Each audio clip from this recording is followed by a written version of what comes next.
bahwa lillahil masyriqi wal maghrib wa innama tuwallu asamu fa'jullah. Tapi mengapa takdir yang dirupakan kekecewaan itu selalu dihadapkan? Apakah itu sebagai karma ataukah itu sebagai cobaan iman? La ilaha illallah, tiada Tuhan selain Allah.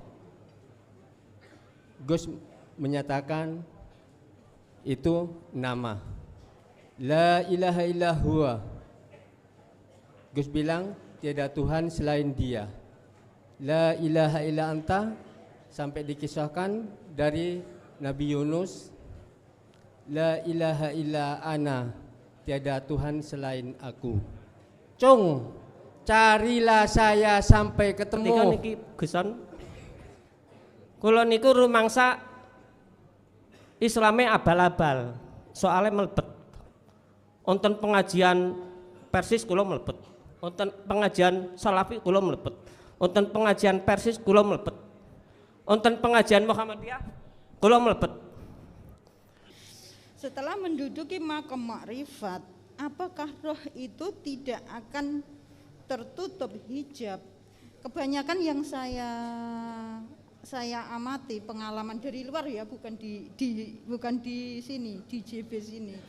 Itu kalau sudah satu kali makrifat, merasa makrifat itu udah merasa lepas, oh ya diri saya itu makrifat gitu. Padahal kalau menurut saya itu masih kena hijab gitu, masih tertutup hijab. Kecuali kalau sudah selevel mursyidnya akan dengan mudah menghilangkan hijab.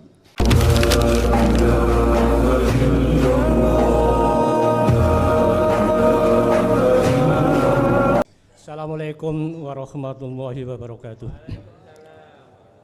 Kula jamaah sang Temanggung Gus. Mohon maaf sebelumnya dikarenakan setiap saya dijalankan oleh Allah untuk mengikuti kajian secara langsung, hidup selalu nyuruh mempertanyakan sesuatu.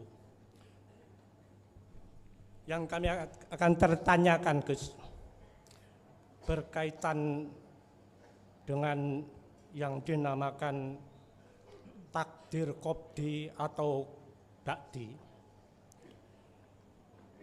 Apabila kita dihadapkan dengan takdir yang menyenangkan, bahwa sesungguhnya saya sudah sadar Gus, bahwa lillahil masyriqi wal maghrib wa innama tuwallu asamu fa'jullah.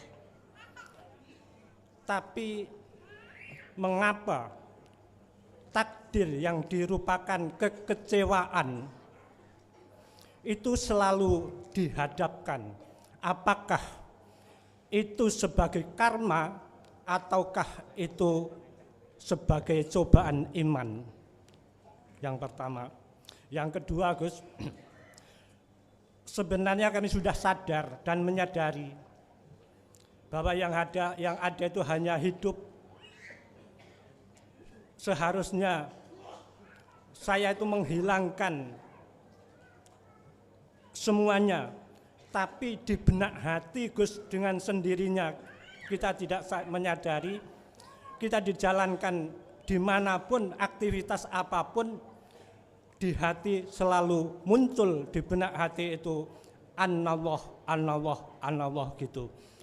Apakah itu benar atau tidak? Ataukah kita harus menghilangkan? Kalau kita harus menghilangkan, dengan cara apa? Saya mohon pencerahannya. Demikian kurang lebihnya mohon maaf. Wassalamualaikum warahmatullahi wabarakatuh. Waalaikumsalam warahmatullahi wabarakatuh. Saya kira semuanya itu sudah paham tentang teori. Ilmu khususnya terkait siapa di balik qobdi dan basti, siapa di balik takdir yang enggak enak dan enak, tapi mengapa hati masih terasa ora kepenak, lebih-lebih ketika saat perkara yang enggak enak itu datang. Apakah ini sebagai ujian untuk menguatkan iman tauhid jenengan? Jawabannya sederhana. Liyabluwakum ayyukum ahsanu amala. Jelas. Khusus apa yang Allah hadapkan terhadap kita, perkara takdir yang qadhi atau enggak enak, itu sebagai fitnah, ujian, semata-mata untuk menguatkan iman tauhid jenengan sehingga ahsanu amala, lakune bagus di mata Allah. Betul Pak, niku untuk menguatkan iman tauhid sampean kali kula. Lah, kita tengok satu hal ayat yang mengatakan bahwasanya Allah tidak akan memberikan ujian terhadap satu hambanya di luar batas. Artinya Allah menguji sesuai kadar kemampuan hambanya masing-masing. Itu maksudnya apa? Gini loh Pak, kan sudah dikatakan bahwasanya di balik semua itu ada wujudnya Allah. Oleh karena kita tidak mengindahkan seruan itu, maka sekecil apapun takdir yang enggak enak mesti kita terpengaruh. Akhirnya mengatakan berat iki, wis gak iso mikir aku, bojoku minggat, anakku yang ngono, bisnis hancur dan lain sebagainya. Dulu waktu jaya-jayane bojo kula ngantil kaya perangku, anak yang ngono saiki wis ilang kabeh. Loh Pak nyun sewu, kita olehnya merasa berat, kita hati tidak mau bersaksi terhadapnya. Hati kita masih bersaksi kepada selain Allah. Padahal sistem teorinya sudah dikasih tahu. Oleh karena kita kurang mau untuk berzikir dengan sesuai dengan apa seruane Allah, maka disitulah akibatnya. Terus apakah ini salah? Menurut saya ndak. Itu proses kita. Proses kita. Tapi jikalau kau menginginkan lebih baik maleh, lebih baik lagi, ahsanu amala, maka perhatikanlah apa yang sudah jadi seruan Allah. Wis ngeten mawon. Iki ojo dicoba tapi sampean cengklungi pisan. Jare wong Jawa kuwi nek nang banyu ojo cengcing-cengcing, blesono pisan. Ojo coba-coba. Wis ngeten, mumpung kita masih ada kesempatan, apa sesuai dengan seruan Allah di dalam surah Al-Baqarah terkait masalah pensucian diri dalam rangka nuju yang maha suci, 4 bulan 10 hari. Wis gendengo atimu nang Gusti Allah. Carane dzikir sirul asrar terus kumandang noning ati. Engko jadine ya apa? Aku keping doh kabari panjenengan mengke. Wis iku ae. Taruhane nek gak cocok kalih apa sing kula sampekno, manukku pedoten. Wis penak toh? Di situ. Karena saya berani mengatakan seperti ini, Allah sudah bersabda dalam surah Al-Ankabut juga iya, dalam surat Ar-Ra'd juga iya. Allah katakan hanya gini, mereka-mereka yang hatinya selalu damai disebabkan karena bertemu, olehnya bertemu disebabkan bidzikrillah. Di situ selalu sadar hatinya. Wes. Nomor 2, terkait masalah betul atau tidak. Ketika saat di dalam diri iki selalu muncul akunya Allah, tak jawab benar, sebab munculnya itu tidak bisa kita rekayasa. Munculnya kebenaran itu setelah hilangnya kebatilan. Munculnya akunya Allah dalam diri Anda setelah hilangnya akunya makhluk. Ja'al haqqu wa zahaqal batil innal batila kana zahuqa. Wis, lah terus langkah berikutnya bagaimana kami? Ya wis, ngalir mawon. Ikuti apa yang Allah proses, apa yang Allah tarik ruhaniyah sampeyan ing dalam singgasananya Allah. Mekaten ada lagi.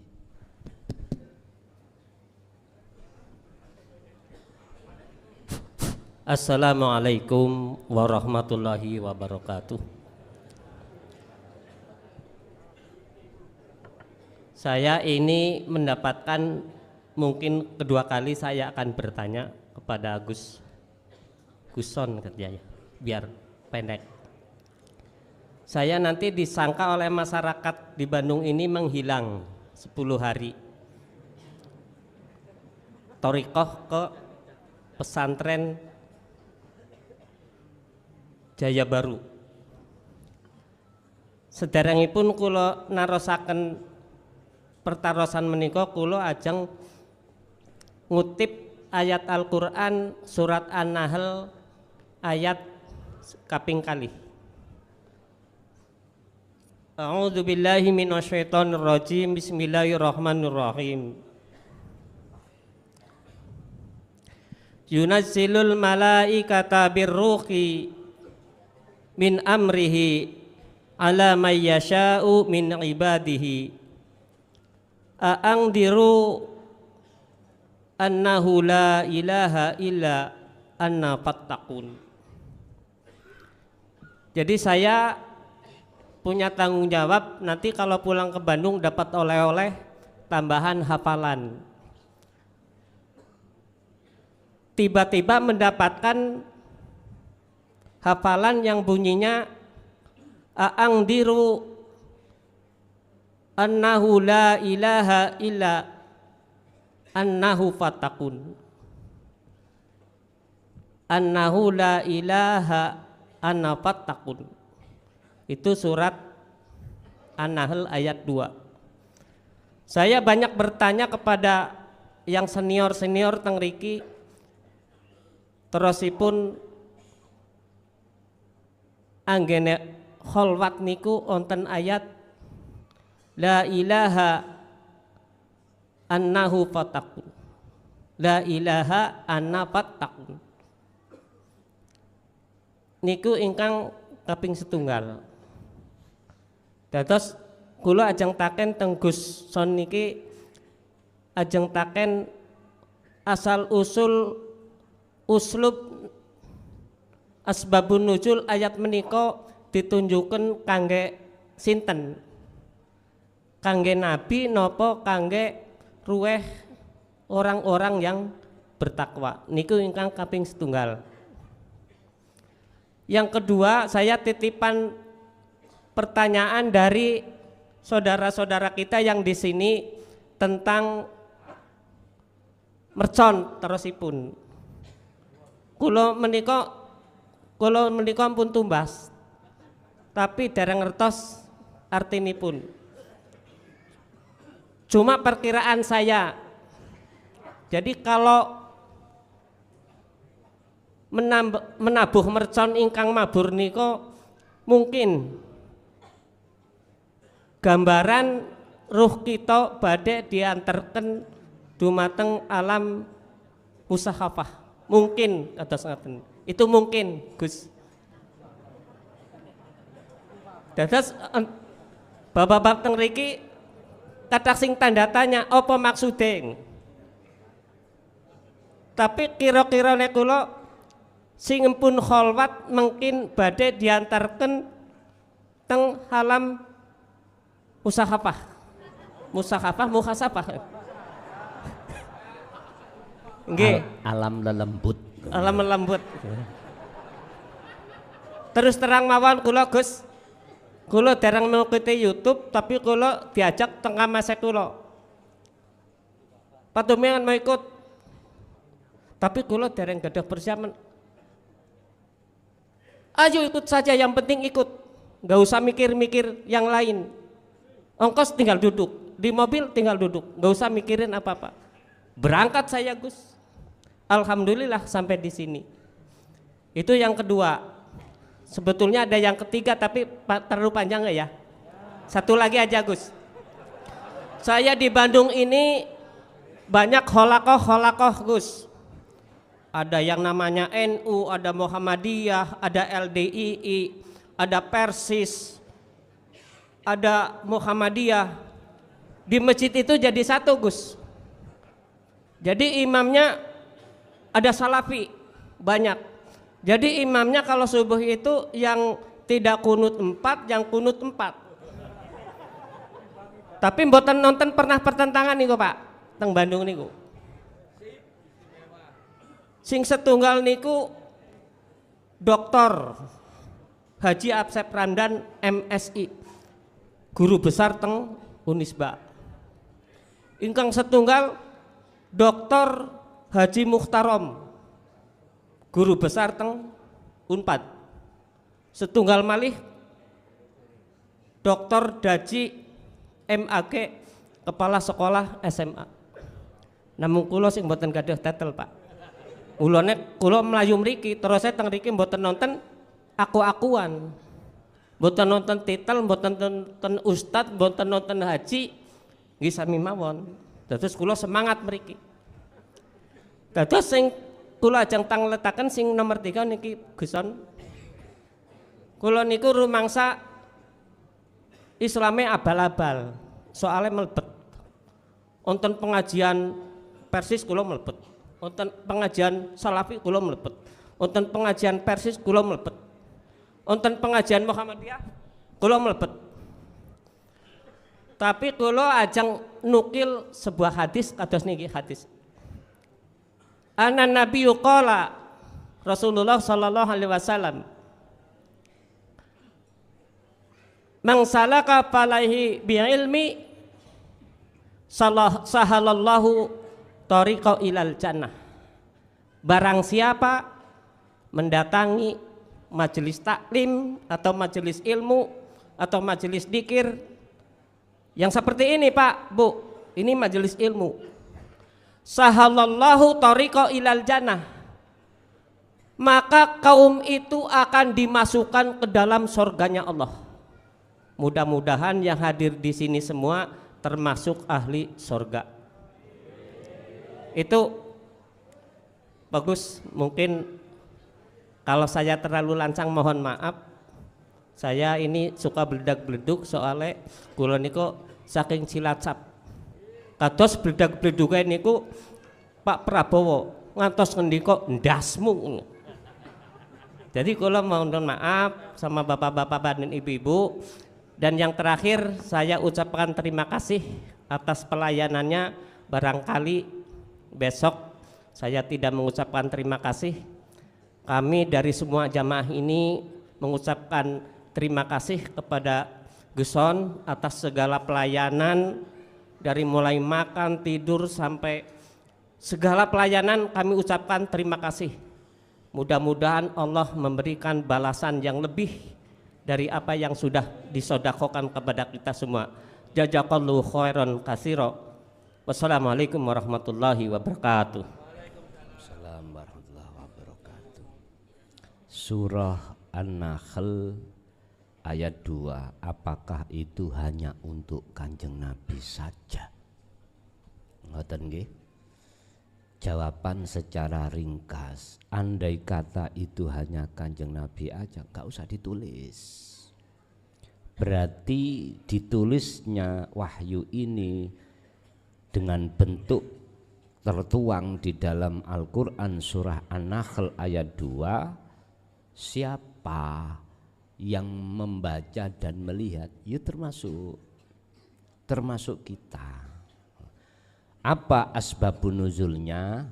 Ringkesi sebab atine menungso podo peteng kabeh.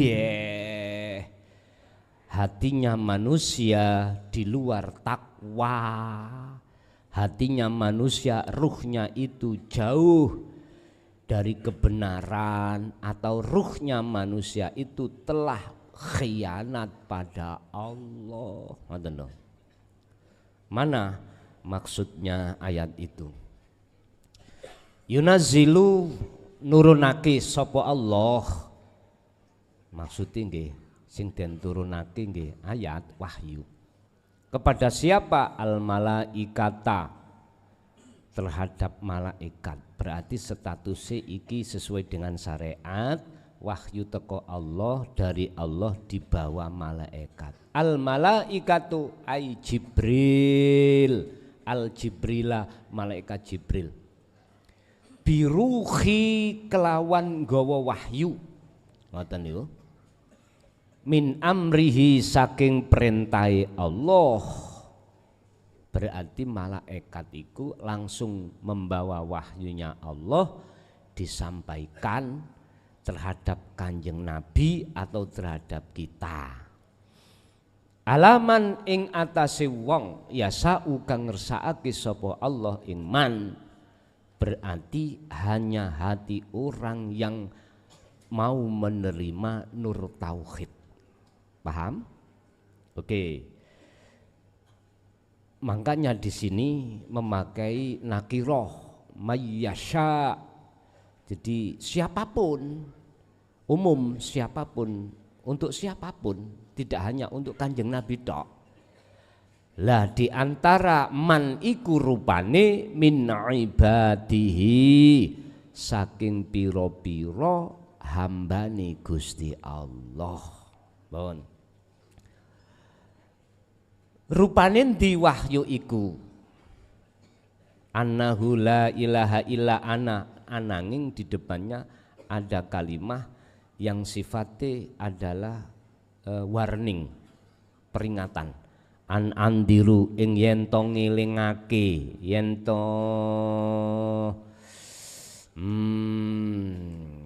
memperingatake sapa ngono. Boleh sampai artikan andiru baliin nanggone isim malaikah, monggo. Anahu ing sak temene wahyu, rupane wahyu la ilaha, yaiku ora ono pangeran sing wajib disembah illa ana, kejaba ingsun. Artinya apa, Pak? Siapa di antara hamba yang dikehendaki pasti di dalam hatinya muncul ingsun. Rasa sing muncul akune Allah. Ini yang dimaksud orang-orang yang Allah kehendaki. Dan ini tidak semua orang bisa sampai di situ disebabkan karena nur tauhid ditolak. Ditolak. Ibaratnya ngeten, Pak.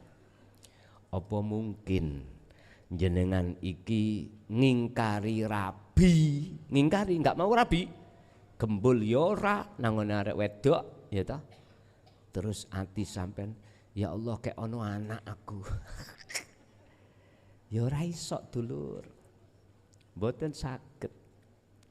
Tetep andai kata punya anak pupon atau anak angkat, bukan lahir dari panjenengan, mboten saged. Loh. Mengapa di situ ada kata perintah, ada peringatan andiru niku? Karena posisi ruh kita ya sing menolak nih loh. Menolak nur tauhid menjadi peringatan. Kanjeng Nabi didhawuhi, Muhammad wa ma arsalnaka illa mubasysyiran wa nadhiron. Nadhir ini khusus bagi golongan orang-orang yang menolak, akhirnya tidak dikehendaki golongan mayyasha min ibadihi, bukan golongan orang-orang yang nantinya akan bisa muncul dalam hatinya rasa aku Allah, keahatan gak iso. Mengapa harus itu disampaikan?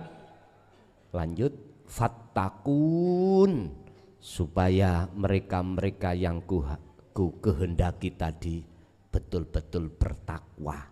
Artinya bertakwa itu kehidupan sehari-hari tidak lepas dari 3 unsur: ilmu, amal, istiqomah.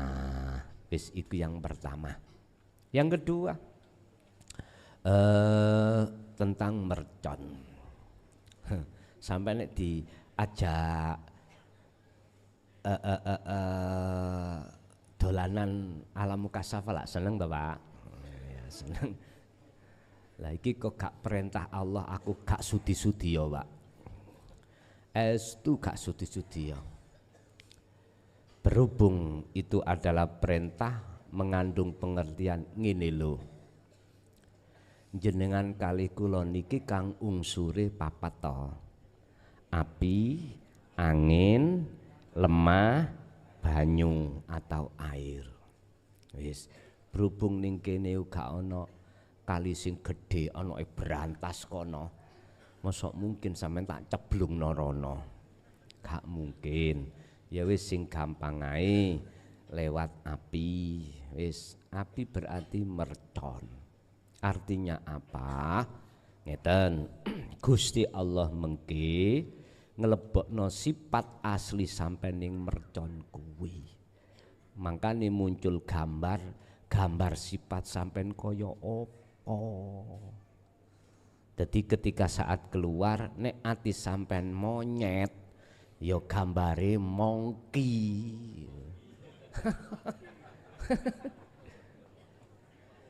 Nek ati sampean kali kula sipate wis macem-macem lah. Apakah di situ nanti nggih kula diweni weruh nang Allah, ya wis urusane Allah. Sing penting kula nindakno perintah Allah. Mula mengapa saya suruh untuk jenengi. Wis mercon iki jenenge sapa? Misale Kang Dul, ya tulisan ambek sepidol Kang Dul. Ngoten lho. Jadi iki wis ngumpul sedaya mboten? Wis pokoke tak batesi meneh aku. Aku gak gelem nyemplung nek gak meneh. Ngene aku nyemplung saiki meneh ana kae teko. Waduh, mbaleni maneh sing durung. Wis tak kei jam ya. Tak kei jam. Sisik besok niku notone jam pinten pengurus? Biasa jam pinten notone niku? Halo pengurus, endi? Jam 10. Berarti sebelum jam 10 katakanlah jam 9 aku kudu napaki wifi ke. Wis dadekno siji ning gudang ndi terserah. Dadi engko jam ndukur 10 konsekuensi Pak ya. Gak tak terima ya. Konsekuensi lo ya. Wis tak kasih tahu terakhir jam 9. Deal jam 9 siang besok mercon harus sudah selesai. Dikumpulkan. Jadi saya tidak akan menerima mercon berikutnya. Wis. Anggite gak sorot ta Pak. Nyun sewu. Nek umpama jenengan kali kula mboten waspada buka kasab lho. Isok dedel duel jenengan ati sampean kali kula. Makanya lebih saya berhati-hati apabila cawis-cawis dengan hukum mukasafah di situ. Sing penting apa? Nanti jenengan iki apa? Ya, sampeyan tinggali dhewe. Kaya apa? Nek umpama muncul di situ jenengan katon teng mriku gambar rai sampean yes ngono kuwi, ngoten lah. Lah supaya bangsul nanti gak seperti itu, ya bagaimana nanti? Jadi bisa jadi diartikan itu adalah untuk mengeluarkan anasir sifat-sifat basariah jenengan yang ada di dalam hati dan semuanya tidak ada yang bisa melakukan hanya Allah. Terus yang terakhir nomor 3 tentang masalah majelis. Iki majelis yang dimaksud itu majelis bicara ilmu yang apa?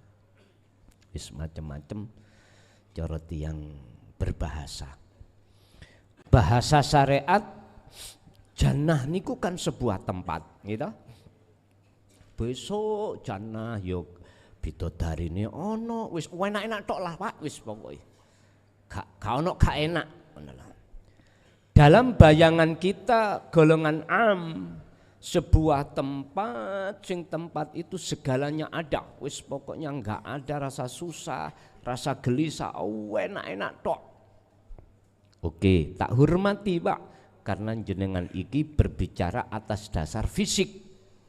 Kalau fisik berarti ngapunten yo si ono lanang ono ada laki ono perempuan, makane sesuk yo kuwi ku diwenehi disiapi bidodari pitu. Pitu iki gak perawan kabeh. Esuk kok gawe ala sore wis perawan maneh. Aku lih mikir Pak, kira-kira gak beset ta manukku. Ngapunten gak kathah. Iki guyon lho Pak ya. Guyon. Oke, saya hormati dan itu juga punya hujah sendiri. Tapi saya mencoba berpendapat tentang surga di sini dan majelis ini secara hakikat sesuai dengan hadis Rasulullah juga katakan tentang utlubul ilma. Apa? Sebuah ilmu. Kalau boleh saya katakan itu loh majelis yang buat bahas khusus tentang pendidikan hati rohaniah kita kepada Allah. Ilmu ini memang sitok gindil. Hanya satu ilmunya yang dimaksud di sini adalah dinit tauhid. Ini ki. Oh berarti majelis-majelis yang berbicara ilmu yang lain gak masuk son. Engko dhisik ojo salah paham. Jangan salah paham. Saya tadi berbicara atas dasar sudut pandang hakikat sak temene. Lho ngoten lho, hakikat itu sak temene. Mboten abal-abal. Hukum hakikat itu hukum yang bisa memberikan kepastian Anda, bukan ngambang. Iya tangga, gak tak iyo. Ndak itu. Ibarat sampean hukum hakikat adalah sampean ini sudah mendapatkan ketetapan hukum. Lah ketetapan hukum itu bersumber dari hakim. Maka nih Pak, nek ono tersangka kan dicekel, saya di BAP. Terus BAP-nya isinya adalah layak disidangkan. Akhirnya muncullah dituntut dituntut jaksa. Lah ini berarti dasar hukumnya adalah sudah P21. Coro BAP-nya sudah mencapai P21. Apa P21? Paham apa? Mlebu penjara sik cek eruh ngoten lho. Utuh sekolah. P21 iku lengkap. Saksi oke, ya toh. Alat bukti juga oke.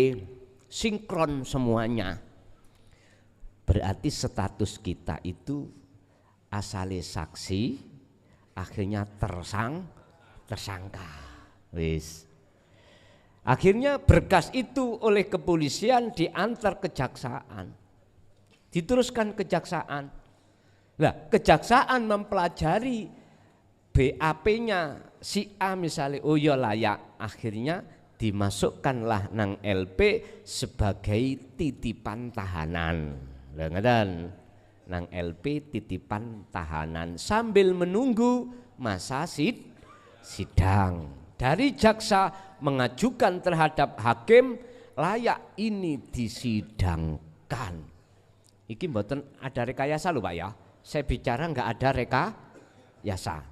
Enggak ada rekayasa. Iya nek iya, gak nek gak. Ngono. Iya nih sebab alat bukti meyakinkan dan lain sebagainya. Akhirnya hakim menyidang. Bla bla bla bla sesuai dengan pasal ini, hukum pidana ini jatuh hukumannya 3 tahun. Nah, wis akhirnya klason kena 3 tahun, nyonyor tagak kon ya. dituntut oleh kejaksaan 6 tahun. 6 tahun. Lalu di hakim jatuhnya 3 tahun. Wis nyonyor tak gak konson ngene. Ya Bapak nyonyor tak lakoni gini aku. Bapak Ibu hadirin, kalau saya sudah diputus no hakim berarti namanya ingkrah. Saya sudah mendapatkan keputusan hakim. Ketika 3 tahun itu tidak bisa dilongi 1 hari pun nggak bisa. Kecuali dapat remisi. Lah, biasanya Pak remisi ya. Itu bulan Agustus 17-an ngaten. Iku nek diiyani karena muklason gak teli gak dirutuhno Pak remisi. Ya sik wutuh 3 tahun. Terus hari raya dapat remisi. Berhubung klason sik ndablek kae dari pihak Menkumham gak rutuh Pak. Terus berarti 3 tahun wutuh. Gak boleh 1 hari lebih kurang nggak boleh, wajib 3 tahun. Lah Pak Nyun Sewu, andai kata sudah habis, kula bertahan enak ten mriki Pak De, mangan ya diwenehi, turu ya dijogo, nggak iso, tetap harus itulah namanya ketetapan hukum pasti. Hakikat itu seperti itu, hukum pasti. Beda kalau kita masih di syariat memakai hukum insya Allah.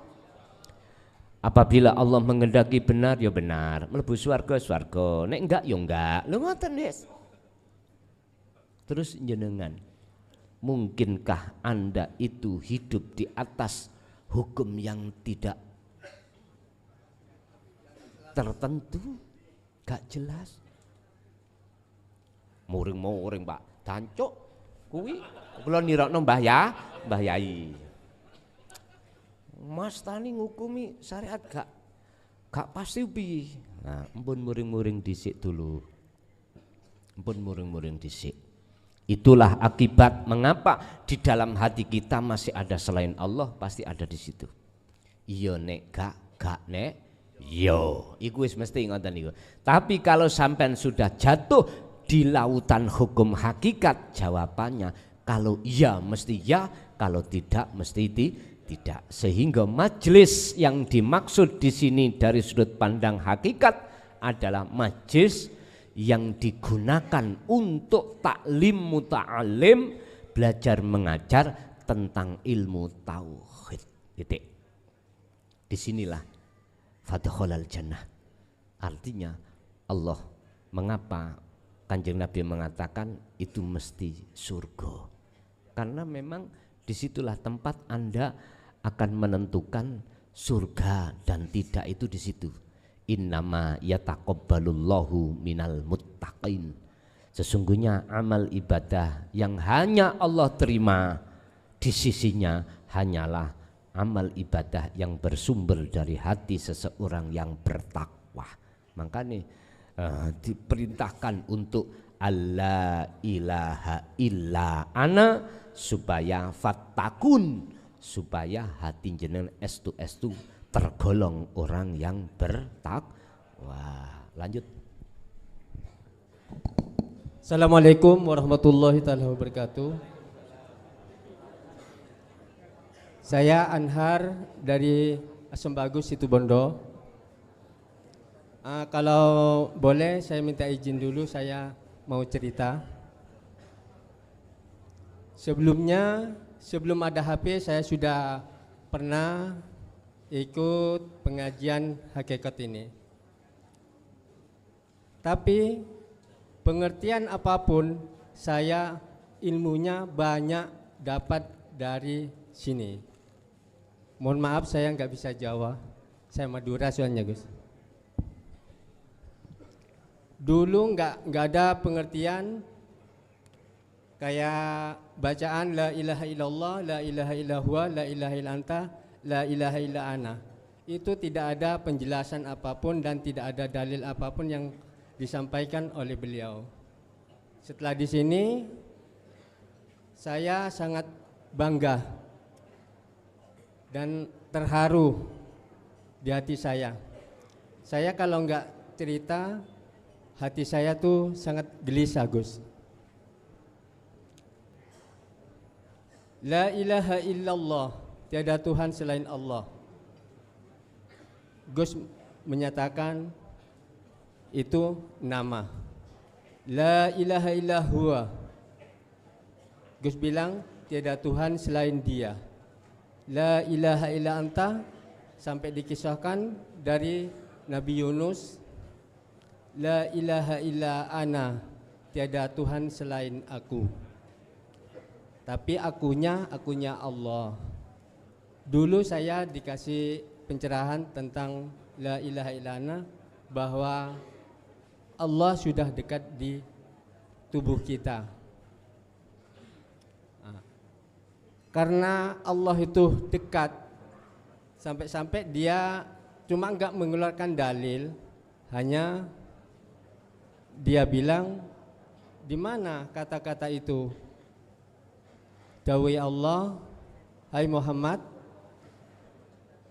katakanlah kalau siapa tanya tentang saya, bilang saya lebih dekat dari urat leher. Dari situ saya enggak dapat pengarahan kholwat atau zikir Sirul Rasul, enggak ada. Cuma saya nekat. Nekatnya itu saya kolaborasi. Saya pernah ikut ilmu di saudara kita yang hanya mengolah rasa, duduk tapi mengolah rasa. Saya nekat.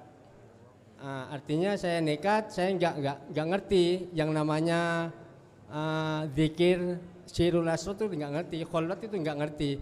Yang ngertinya saya adalah semedi. Maka dengan saya kerjakan. Benar kata Gus itu. Benar-benar sekali saudara-saudaraku, benar. Zikir itu tanpa ucap, itu benar. Yang diolah adalah rasa, itu benar. Sampai-sampai saya itu hilang kesadaran saya. Sebelum saya melakukan itu banyak yang dibaca, Gus. Benar itu kata Gus, kalau banyak yang dibaca pasti banyak yang datang. Itu pasti sudah. Itu banyak sekali yang datang, Gus. Warna hitam yang ramenya orang banyak itu kurang rame. Itu yang kejadian itu. Habis itu ada makhluk warnanya itu merah, agak pink itu warnanya, disertai dengan makhluk hijau. Dia ngajak debat dengan saya. Debatnya begini, Gus. Saya bilang, saya Allah. Dia lebih nyaring lagi. Saya Allah katanya. Habis itu saya ulang lagi. Saya Allah Muhammad. Dia malah jawabnya, saya Allah Muhammad. Habis itu saya jawab lagi, saya Allah Muhammad Adam. Dia minggat entah kemana. Habis itu saya, yang hijau itu hanya senyum-senyum kepada saya. Singkat cerita, habis itu ada angin disertai bintang kemeriapan, bintang yang terang, itu yang membawa saya, Gus. Namanya saya itu enggak ada yang nyuruh atau enggak disuruh siapapun, hanya bermodalan nekat dengan keyakinan saya la ilaha illa ana, itu saya lakukan dengan diolah dengan rasa tanpa mengucap kata Gus. Saya itu dibawa oleh angin beserta bintang itu jauh sekali. Namanya saya itu enggak ada yang merintah, takut saya, Gus. Nah, takutnya itu dengan saya kok punya rencana, saya sendiri itu saya tarik dengan bacaan hu Allah, langsung lembut. Nah, karena saya takut, saya nggak saya teruskan, soalnya nggak ada yang membimbing. Nah, habis itu karena saya bingung, Gus, bingung gelisah saya itu, ternyata ada harimau kuning, belang hitam di pinggir tebu. Saya seolah-olah di tengah kali. Dan ada harimau putih, Gus. Dia mendekat kepada saya, dua-duanya. Harimau putih, belang hitam itu sama putih itu sampai ke depan saya, itu berdiri jadi manusia, Gus. Yang kuning itu berwujud baju kuning berkopiah hitam, tapi dia diam. Tapi yang putih dia tidak berwujud, tapi bersih suci. Dia bilang kepada saya, namanya saya Madura ya, bilangnya gini, "Cung, carilah saya sampai ketemu." Gelisah saya lagi, gelisah beberapa tahun kejadian itu. Ada di pondok saya, ada pondok besar, saya tidak menyebut nama pondoknya itu.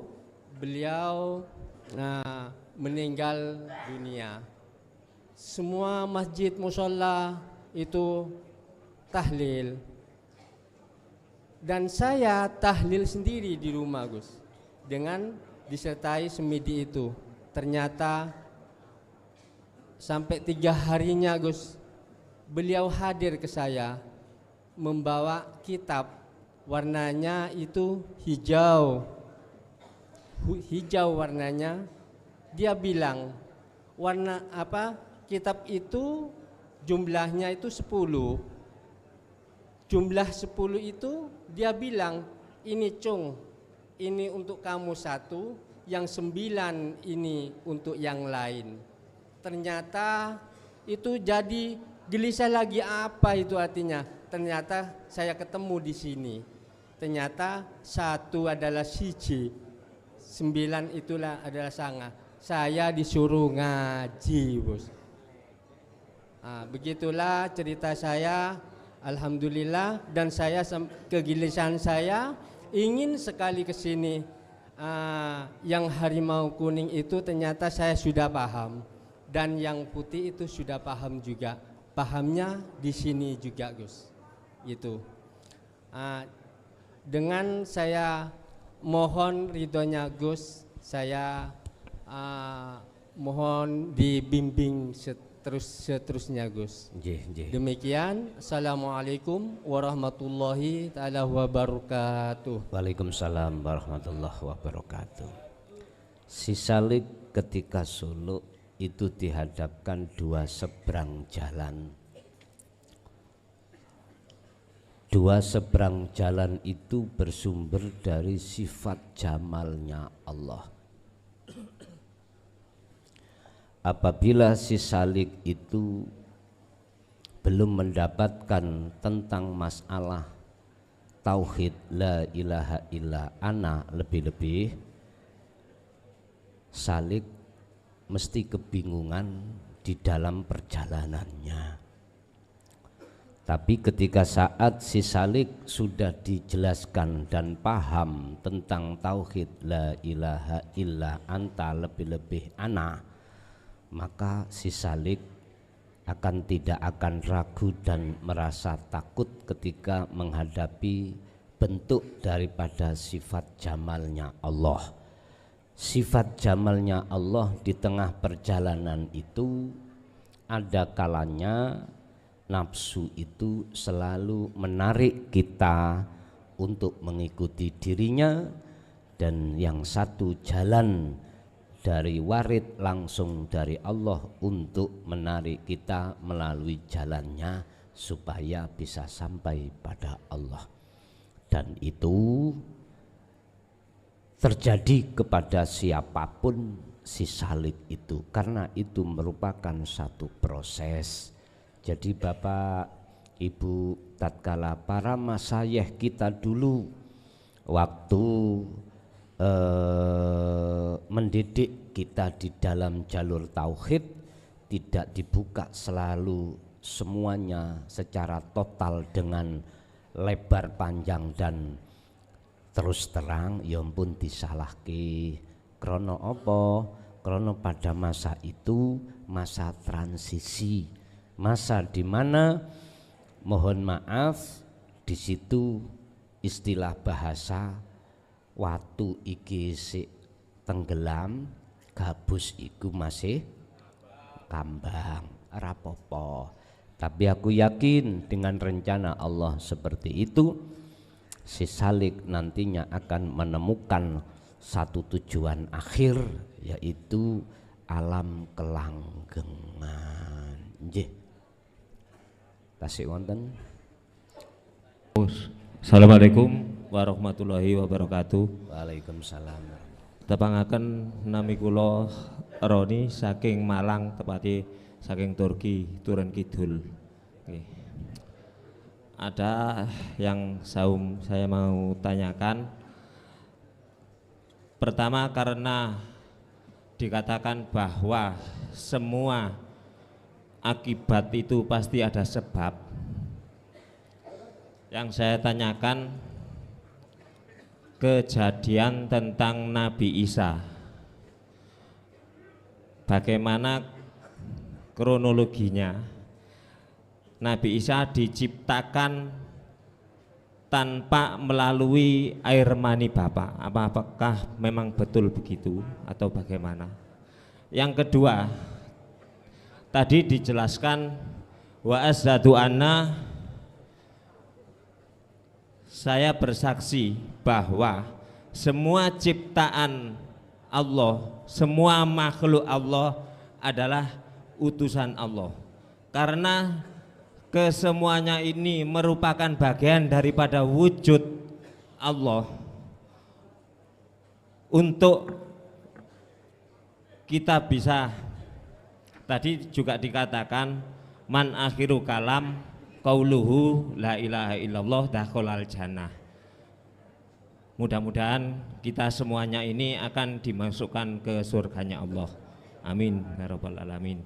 Lah karena kita ini masih baru atau akan, pertanyaan saya, kekalannya di surga itu bagaimana, sedangkan Nabi Adam yang sudah ada di dalam surga itu karena kesalahan yang sedikit diturunkan ke bumi. Lantas bagaimana dengan kita yang baru akan masuk ke surga? Apakah mungkin bisa terjadi seperti Nabi Adam tersebut? Terima kasih, pertanyaan saya demikian. Assalamualaikum warahmatullahi wabarakatuh. Waalaikumsalam warahmatullahi wabarakatuh. Apa sebab akibat yang diurai di dalam hukum syariat? Itu mesti mandang makhluknya. Apa sebab akibat yang terjadi jikalau itu dilihat dari pandang hukum hakikat, mesti mandangnya kepada Allah. Bapak Ibu, hal ini berkenaan dengan Nabi Isa. Piye kronologinya kalau kita masukkan di hukum syariat dan hukum hakikat? Ngeten. Terlebih dahulu kita harus tahu dan yakin kalau Allah itu punya sifat jaiz. Sifat jaiz itu sifat di mana Allah melakukan bentuk secara akal bisa terima atau tidak terima, iku bisa. Artinya saenake dhewe. Wis sakarepe Allah. Walaupun dampaknya di dalam syariat belum bisa diterima, tapi sedikit banyaknya inilah maksudnya mengapa umat Islam harus memahami ilmu tauhid supaya akal ini enggak menolak dengan terjadinya sesuatu yang dikehendaki Allah lewat sifat jaiznya. Nabi Isa itu enggak sama dengan makhluk lainnya. Makanya Nabi Isa dikasih Allah status rauhillah, ruhullah, statusnya ruhullah. Ngoten. Nek Kanjeng Nabi Habibullah, nek Kanjeng Nabi Isa ruhullah. Prosesnya bagaimana ini? Kronologinya gini, Pak. Syariate berbentuk Siti Maryam, manungso. Sedangkan wiji yang ditanam oleh Allah di dalam rahim seorang ibu yang bernama Siti Maryam itu unsurnya dari Rauhil Kudus. Pandangan syariat Rauhil Kudus adalah malaikat Jibril. Loh, jare malaikat itu gak ndek nafsu. Berarti ya gak ndek manuk. Ya apa lho iso? Lah iki pun diambil dari syariate. Wis ngeten kronologi hakikate.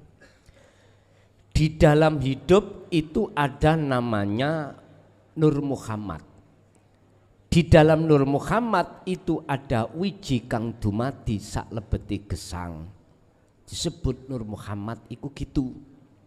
Urusan hidup itu, mohon maaf, hidup sing tak maksud Allah ya. Urusan hidup itu menampilkan Nur Muhammad lewat akal bisa nerimo atau tidak, itu urusan Allah. Makanya mengapa Allah punya sifat jaiz. Akhirnya lewat in aroda syai'an ayakun. Logikanya gini, Pak. Apa mungkin Allah bisa menciptakan Nabi Isa tanpa bapak? Sementara itu Allah bisa mengadakan sesuatu yang sebelumnya tidak. Contohnya Nabi Adam. Wis sampeyan jawab cara akal. Apakah mungkin Allah iku kuwasa nyiptakno makhluke tanpa hukum syariat? Yaiku tanpa bapak, contohnya Nabi Isa.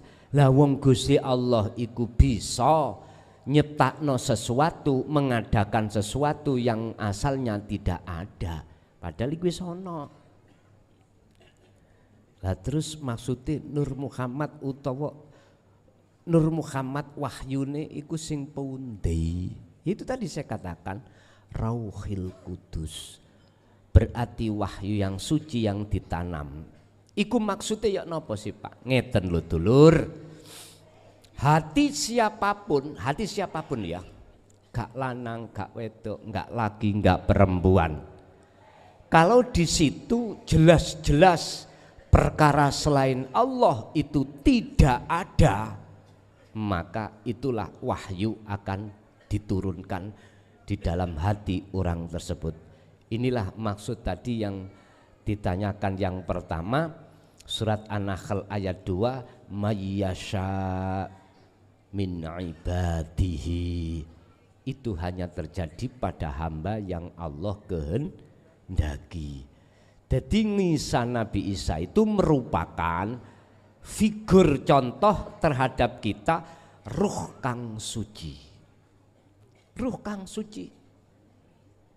Dikatakan ruh yang suci karena ruh itu sudah tidak lagi berinteraksi dengan kesenangan dunia selain Allah, itu maksudnya. Lah, andai kata ruh yang tidak suci maka disebut jiwa. Ya ayyatuhan nafsul mutmainnah, irji'i, akhirnya perintah kembalilah pada kesucian Anda. Kalau Anda mau betul-betul kembali kepada Tuhanmu, maka fadkhuli fi ibadi wadkhuli jannati, masuk dalam rahmatnya. Syaratnya kedah harus rodiyatan mardiyah, wajib ruh itu melepaskan apa yang melekat dalam hati selain Allah. Akhirnya jiwa tadi disebut ruh. Baru fadkhuli fi ibadi wadkhuli jannati. Wis iku prosesnya Nabi Isa. saiki terkait masalah surga, mungkinkah kita itu akan bisa masuk di situ sementara Nabi Adam itu wis ono njero kok metu maneh, kok metu dikeluarkan sebab karena mendekati pohon huldi. Ngenten Pak, ruh itu jenengan kan sebelum ditiupkan kan sudah angkat janji nang Allah. Al-A'raf 172, di mana kita tidak akan pernah mencintai, beriman dan lain sebagainya selain daripada Allah yang hak. Allah yang hak itu adalah ilahukum ilahu wahid niku. Tapi ketika saat kita akil balik, baru kita mendekati kesenangan dunia. Itu sama halnya ceritain Nabi Adam. Nabi Adam ada di surga, sudah diingatkan Allah untuk tidak mendekati pohon, wala taqraba hadhihi syajarah, tapi berhubung dia itu mendengarkan seruan iblis, maka lalailah dia dengan peringatan Allah. Sementara kita melalaikan. Mengapa melalaikan seruane Allah? Karena kena bisikane nafsu bahwasanya selain Allah itu menjanjikan. Akhirnya jangan heran kalau jenengan sudah akil balik, baru ati iku nyenengi iki nyenengi itu, bersukaria dengan ini dan itu, pokoknya intinya selain Allah. Loh, pertanyaannya, apakah mungkin kita itu akan bisa kembali ke surga padahal kita ya juga asalnya di surga? Kok iso kita di surga? Iya, jenengan di alam kandung, jenengan gak kerja ya dapat makan, apapun ya dapat tai. Bahkan sudah dilahirkan aja jenengan iki ya dapat ASI, dapat opo, sudah semuanya nikmatul imdad itu sudah Allah siapkan. Tapi ketika saat kita sudah akil balik, baru pertanyaannya apakah bisa kembali? Fatalaqqa Adamu mir rabbihi kalimatim fataba alaihi. Contoh Nabi Adam, bisa akan kembali kamu hei Adam ke asal negerimu, yaitu akhirat surga, satu dengan catatan kau wajib menerima kalimat. Inilah Pak kalimat yang kumaksud adalah dinut tauhid. Wa ma umiru illa liya'budullaha mukhlishina lahuddin hunafa'a. Lho niki. Iki kalimat condonge ati terhadap nur tauhid. Iku akan dilakukan prakteke wa yuqimus shalah wa yutuz zakah. Kau harus paham tentang sholat, kau harus paham hakikat zakah. Wa dzalika dinul qayyimah. Dan nur tauhid itu ada di dalam tempat yang disebut dinul qayyimah. Wa dzalika dinul qayyimah, itu agama yang lurus. Mana agama yang lurus? Agama yang didik hati manusia tentang keesaan Tuhan. Allah katakan innad dina indallahil Islam. Yang disebut Islam di mata Allah, tidak di mata manusia. Islam yang bagaimana? Inilah Pak yang dimaksud agama yang diridani oleh Allah adalah Islam di mata Allah. Islam itu salama yusallimu tasliman, pasrah Pak, pasrah. Jadi hati sampean bagaimana bisa pasrah kepada Allah? Lah wong kita belum kembali. Ayatnya kan dawuh ngeten, pasrah itu kau akan bisa terjadi dengan sebenarnya jikalau kau kembali ke asalmu. Wa anibu ila rabbikum. Setelah itu wa aslimu lahu. Az-Zumar 54. Lekaslah kau kembali kepada Tuhanmu, barulah Islammu benar. Ngoten lho niki. Wa aslimulahu, dan pasrahlah semuanya lah. Kembalikan kepada Tuhanmu. Syaratnya kudu ketemu dhisik wong pasrah iki. Pak D, saya pasrah iki nggih. Lho kudu ketemu Pak D. Kalau enggak ketemu Pak Sepi, nah, Pak Sepi, ya gak cocok ya. Bagaimana ayat itu Allah katakan? Min qabli ayatiyakumul azab, lakukan sebelum datangnya satu kematian. Sebab jikalau ini belum kau lakukan, tsumma tunsarun, kau kejemput kematian, kau tidak akan dapat pertolongan. Artinya ruh sampean iki dalan nuju nang Gusti Allah, pintune sudah ketutup. Ibarat langit sudah ketutup. Bagaimana ruh akan bisa melesat? Wa inna ilaihi rajiun, ke negeri asal ora iso. Makane muncule ayat wa min waraihim barzakhun. Ada sanepan kalimat barzah. Wong umum ngarani alam barzah, yaiku alam barpecah. Artine ketutup dia. Barzah itu dinding, Pak. Jadi ketutup kita. Roh ini ketutup, ya tidak bisa roh ini untuk melesat nanggone alam akhirat, dan ruh ini juga tidak akan bisa kembali ke dunia. Ayat ini tabrakan ambek judul lagu Ben Malam Jum'ah akeh ahli kubur mulih nang omah. Lah ngoten nggih? Embuh iki ben lagune teko ndi. Tapi Pak, ya gak salah lagu iku. Golongannya siapa yang tidak mengenal barzah? Sayaqulunal ladzina qalu udkhuluha bisalamin aminin.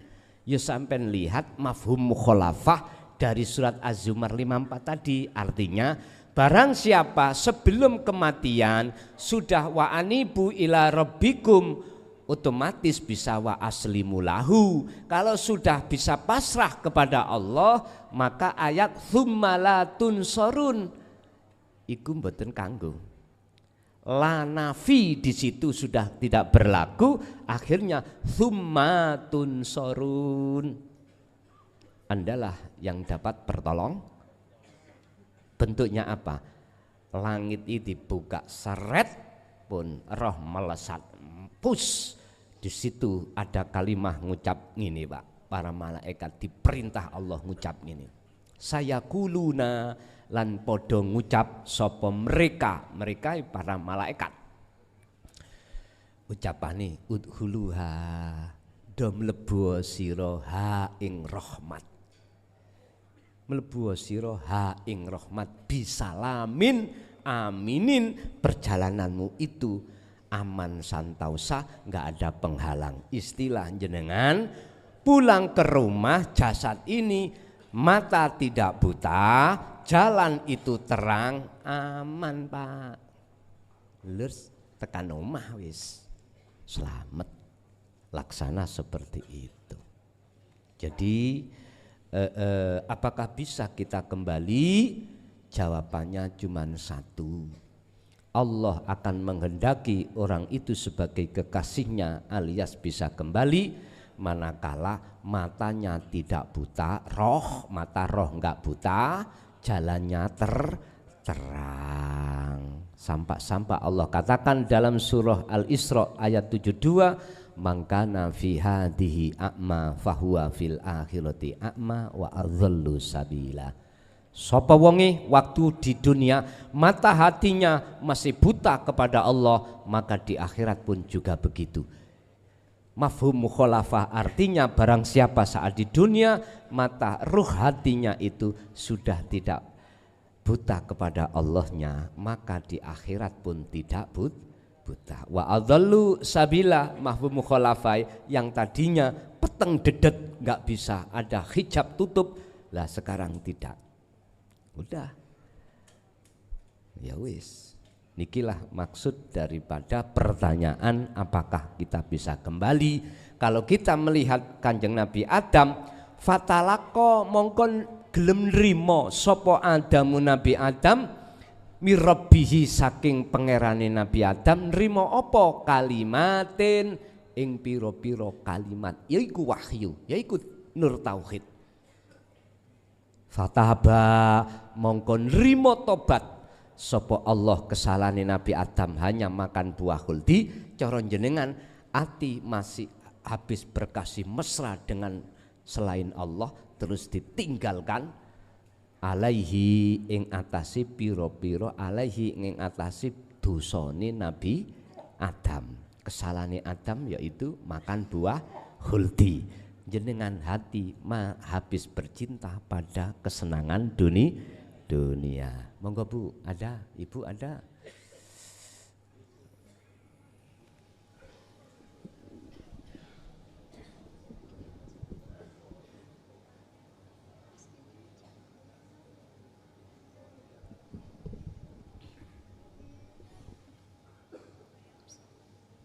Assalamualaikum warahmatullahi wabarakatuh. Nyon sewu nggih kula berdiri kiamban. Agak diidekkan. Lah nggih. Ngoten. Nggih, dicabut mawon. Lah, ngoten Bu. Assalamualaikum warahmatullahi wabarakatuh. Waalaikumsalam warahmatullahi wabarakatuh. Saya Kusumawati, tinggal saya di Sumatera. Kalau asli saya Kepong Pare, kalau suami dari Ringin Agung. Nyun sewu Rama Yai, saderengipun dalem matur donga pangestu barokahipun panjenengan ingkang dalem lan sedaya jamaah mengharapkan amin ya rabbal alamin. Pertanyaan yang pertama, Rama Yai, saya punya bude yang sudah lama meninggal. Bude punya saya apa? Punya bude. Oh, bude. Yang sudah lama meninggal. Bude saya itu telah meninggalkan harta berupa rumah dan tanah. Sedangkan bude tidak punya anak, tapi kalau keponakan banyak. Rencana tanah bude itu dijual, lalu dibagikan semua keponakan. Insya Allah ada yang diwakafkan, amin. Tapi sampai sekarang ini tanah itu dijual belum laku, sedangkan keponakan bude itu sudah banyak yang meninggal. Pertanyaan saya, tanah bude yang belum laku itu apakah membebani bude di sana? Pertanyaan yang kedua, saya telah dititipi Allah kakak kandung yang telah sakit sampai meninggal. Lantas kakak saya yang pertama menyuruh saya untuk membangun atau mengijing makamnya. Katanya kasihan. Sedangkan di dalam syariat ada yang menyampaikan ke saya bahwa Rasulullah SAW pernah bersabda, barang siapa yang telah menduduki makam saudaranya, maka sama saja seperti menduduki bara api. Pertanyaan saya Rama Yai, bagaimana di dalam pandangan hakikat dan bagaimana langkah yang saya lakukan dan bagaimana bilangnya saya ke kakak agar kakak saya tidak tersinggung. Sik. Ngejeng iku ta?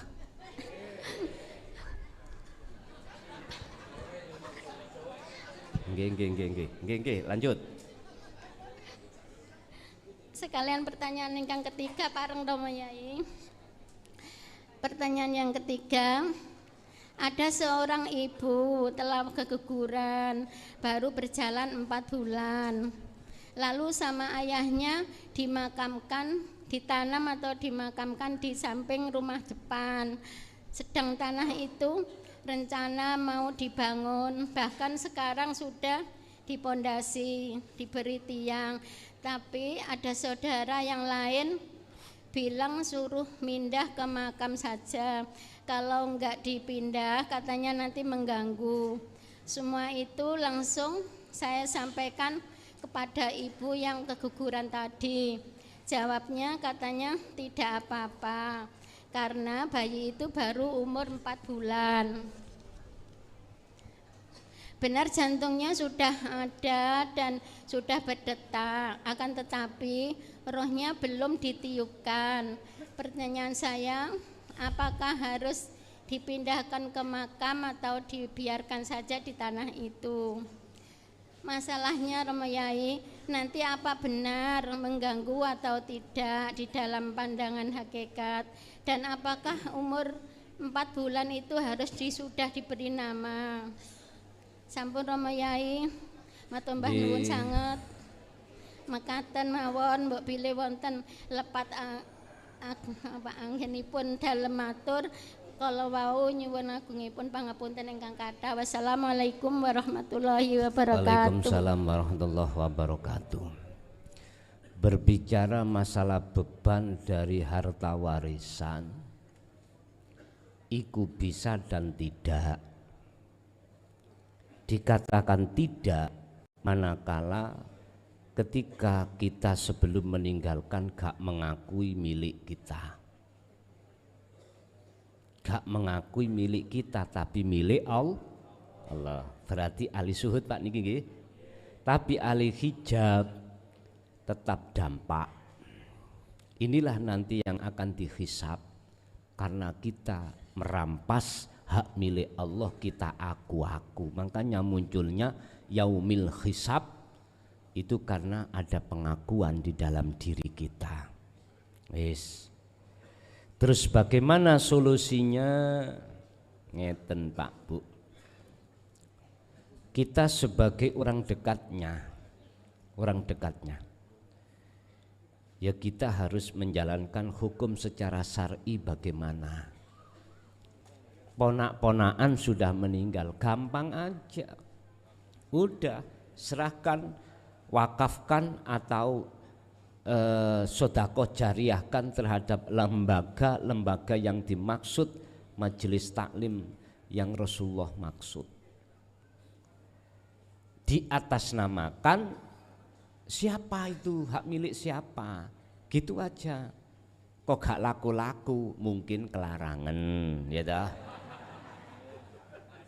Orang itu kan beli kan golek sing murah tapi bagus lah ngono. Ya wis, proses sirkah itu kudu jenengan jalankan, ijab kabul ya jenengan jalankan secara syar'i. Banjur kalau sudah selesai Bu, duka sampai jariyahkan atas nama siapa, bagiannya siapa itu, gitu aja beres. Nomor loro tentang masalah ngijing. Oke. Pertanyaannya itu, dikejing itu apakah nanti akan menjadi fitnah? Kalau tidak, mengapa tidak? Kalau iya, mengapa harus dilakukan? Sekarang maksudnya Allah itu piye? Ngeten. Secara tasawufnya ya, kita ngijing itu ngeten. Diceritakan dalam satu kisah bahwasannya besok akhir zaman iku Dajjal iki ucul. Tahu ucul? Lepas dan di situ tidak ada yang bisa mengalahkan kecuali Nabi Isa. Lah Dajjal iku nggawa tangan kanan surga, tangan kiri neraka. Siapa yang masuk nerakanya Dajjal ikut tetanda neraka, neraka berarti kiri. Maka ikut tetanda dia akan masuk surganya Allah. Barang siapa yang masuk surganya Dajjal, maka tetanda itu masuk nerakanya Allah. Ngeten. Endi si Dajjal ya nafsu iku. Nafsu iku cenderung ngejak sampean seneng-seneng tentang dunya. Wa yastahibbunal hayatad dunya.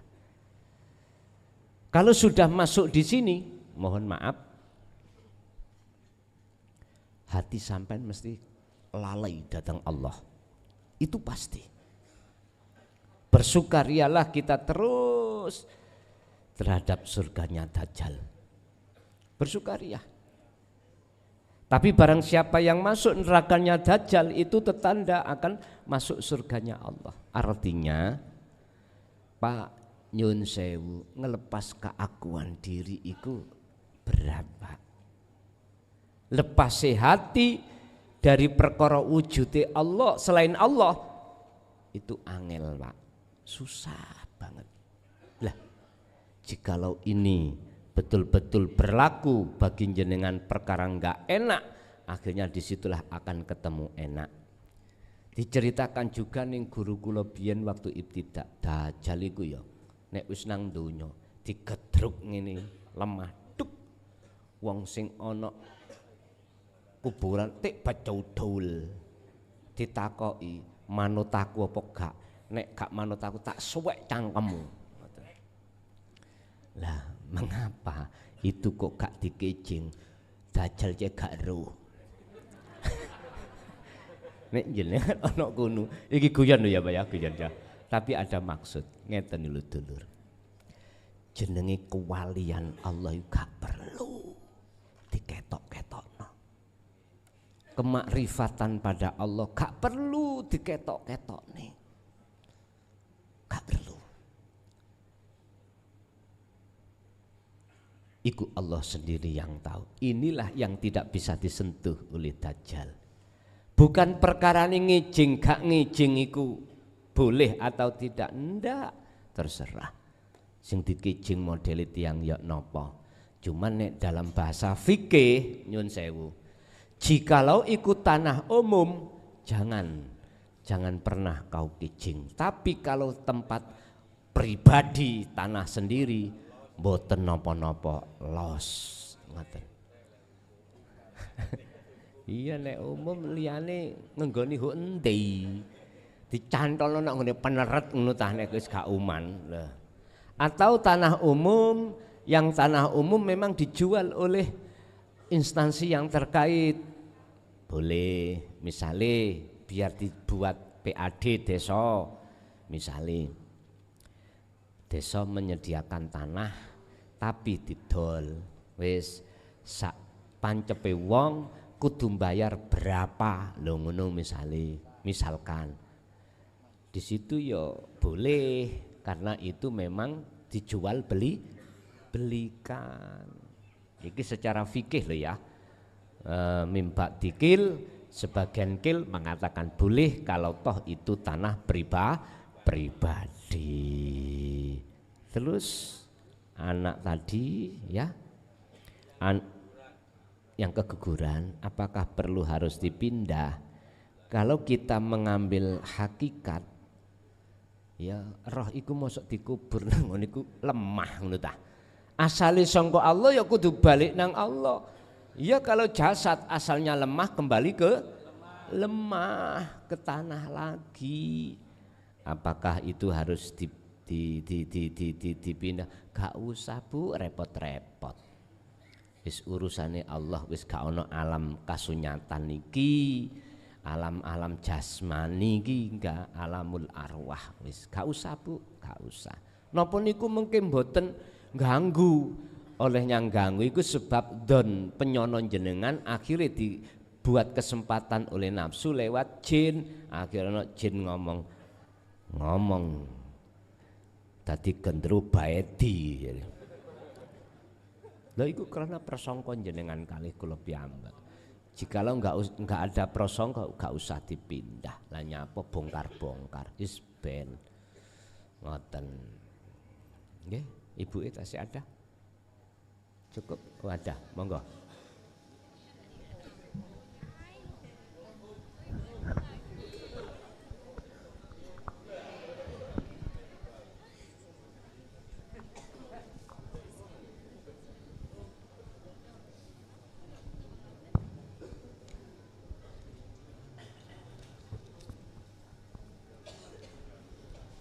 Assalamualaikum warahmatullahi wabarakatuh.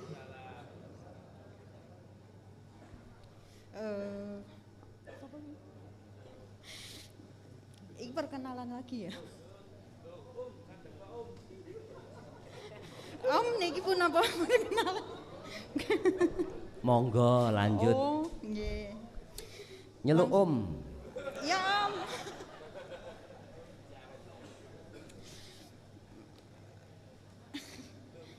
Mboten kula nyebut Om niku kersane awet timur ngoten lho. Monggo sakersa sampean. Ya, monggo, monggo. Bismillah. Nggih, langsung mawon bertanya. Kayak sudah itu tadi. Setelah menduduki makom makrifat, apakah roh itu tidak akan tertutup hijab? Kebanyakan yang saya amati pengalaman dari luar ya, bukan di sini, di JB sini. Itu kalau sudah satu kali makrifat, merasa makrifat itu udah merasa lepas, oh ya diri saya itu makrifat gitu. Padahal kalau menurut saya itu masih kena hijab gitu, masih tertutup hijab. Kecuali kalau sudah selevel mursyidnya akan dengan mudah menghilangkan hijab. Yang kedua, apakah petunjuk Allah itu hanya di waktu malam hari, waktu meditasi atau zikir? Pengalaman saya bertanya tapi maaf ya, pengalaman saya sewaktu-waktu kita bisa berkomunikasi dengan Allah itu bisa kita lakukan. Maksud saya gini ya, kita itu bisa melakukannya sewaktu-waktu berkomunikasi, contoh dengan seperti ini gitu, tanpa kita rencana, tanpa tanpa batas ruang dan waktu. Jadi langsung gitu, langsung tek tek tek gitu. Jadi tanpa berpikir prosesnya, langsung cepat tek tek tek.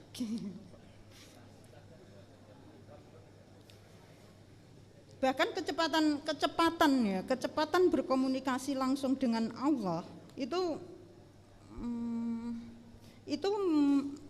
apa ya? Itu bisa lebih cepat dari ukuran detik.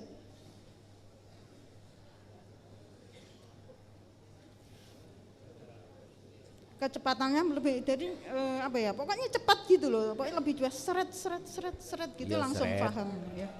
Okay.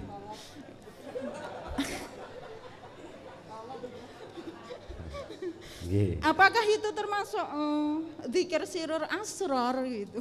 Ngaten nggih. Ya udah gitu aja, makasih. Wassalamualaikum warahmatullahi wabarakatuh. Waalaikumsalam warahmatullahi wabarakatuh. Trenggalek nggih niki wau. Nggih. Nggih. Pun. Apakah orang yang sudah mencapai makom makrifat itu masih terhijabi? Jawabannya jikalau kita masih diposisikan Allah di musyahadatul fana dan kamil, terkadang iya. Makanya mengapa Allah mengatakan hatta ya'tiyakal yakin, pegang teguh taliku itu sampai mati itu di situ. Tapi gak mungkin Allah akan membiarkan jenengan sebagai kekasihnya itu berlarut-larut terhijabi, gak mungkin. Pasti akan dikeluarkan dari perkara yang hijabi. Berarti hijab itu mesti diambil Allah. Inilah Pak proses golongan makrifat itu.